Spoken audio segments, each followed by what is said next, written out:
اپنی صحت کا خیال رکھیں. کوئی ایسا کام نہ کریں جو مضر صحت ہو. کوئی ایسا کھانا نہ کھائیں جو آپ کی قیمتی جان کے لیے تکلیف کا باعث ہو.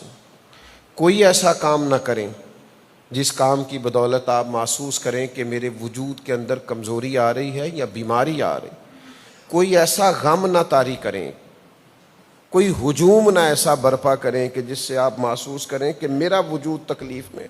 کیوں کہ نبی کریم صلی اللہ تعالی علیہ وسلم نے ارشاد فرمایا کہ دو نعمتیں ایسی ہیں جن کے بارے میں بہت سارے لوگ دھوکے کا شکار ہیں. یہ صحیح بخاری میں موجود ہے. ایک فرمایا تمہاری صحت اور ایک تمہاری فرصت.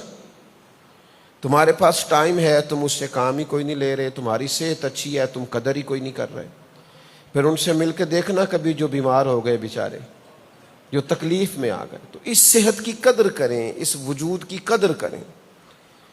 کوئی ایسا کام نہ کریں. آج ہمارے ہاں جس بے دردی کے ساتھ لوگ فاسٹ فوڈ کھاتے ہیں اور جس زیادتی کے ساتھ اپنے معدے پر بوجھ ڈالتے ہیں اور جس بے رحم انداز میں لوگ کھانے کے ساتھ معاملہ کرتے ہیں, تو اپنے آپ کو تکلیف دیتے ہیں.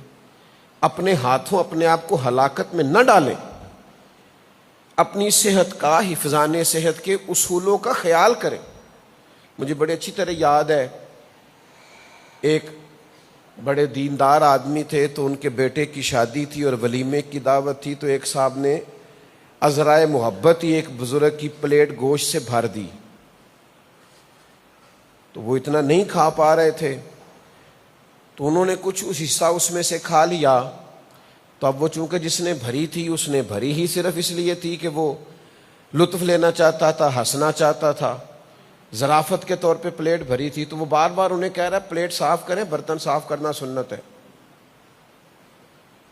پلیٹ صاف کریں, برتن صاف کرنا سنت ہے.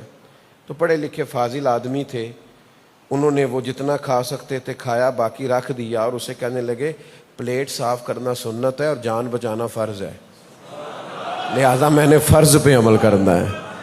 آج ایک سنت رہنے دو, فرض کا درجہ زیادہ ہے. جان چلی گئی تو یہ تو بڑی زیادتی ہوگی میں نے اپنے ساتھ جو کرنی ہے. تو یہ قیمتی ہے جان. تو سب سے پہلے تو اپنی طبیعت کا, اپنی صحت کا خیال رکھیں اور پھر اپنے اندر توانائی لائیں. ہلکی پھلکی ورزش کریں, صبح اٹھ کے سیر کو جائیں. وہ حضرت پہلے تو ہوتا تھا نا, حضرت داغ جہاں بیٹھ گئے وہاں بیٹھ گئے. آج کل ہوتا ہے حضرت داغ جہاں لیٹ گئے.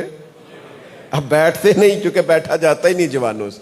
اب وہ لیٹتے ہیں, کرسیوں پہ بھی لیٹے ہی ہوتے ہیں. حضرت داغ جہاں لیٹ گئے وہیں لیٹ گئے. تو لیٹے نہیں, مہربانی فرمائیں. یعنی سہارے ڈھونڈتے پھرتے ہیں جوان بچے, کوئی تکیہ, کوئی دیوار, کوئی کرسی, تو ڈھونڈتے پھرتے ہیں چیزوں کو. اپنی صحت کو توانا کریں, سیر کریں, کام کریں, محنت کریں, مشقت کریں, ہمت کریں, آگے بڑھیں. آپ کے وجود کے اندر طاقت ہو. لو سنو حدیث پاک. میرے کریم محبوب علیہ الصلوۃ والسلام فرماتے ہیں ضعیف مومن کی نسبت اللہ کی بارگاہ میں طاقتور مومن زیادہ پسندیدہ ہے. یعنی کچھ ضعف ہم نے خود سے اکٹھے کر لیے ہیں, کچھ کمزوریاں خود سے, بلا وجہ کے تھکے تھکے, بلا وجہ کی سستی, بلا وجہ کی کاہلی, بلا وجہ کی جمائیاں لے رہے ہیں.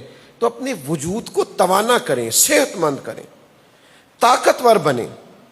یہ اقبال کہتے ہیں لہو مجھ کو رلاتی ہے جوانوں کی تن آسانی. یہ تمہارے وجود کے اندر یہ جو آرام پسندی ہے نا, یہ رلاتی ہے. محنت کریں, جد و جہد کریں, آپ محسوس کریں گے کہ آپ کی صحت ٹھیک ہے, آپ تندرست ہیں. میرے اسا فرمایا کرتے زمین کے اوپر کام, نیچے جا کے آرام. یہاں کچھ نہ کچھ کریں.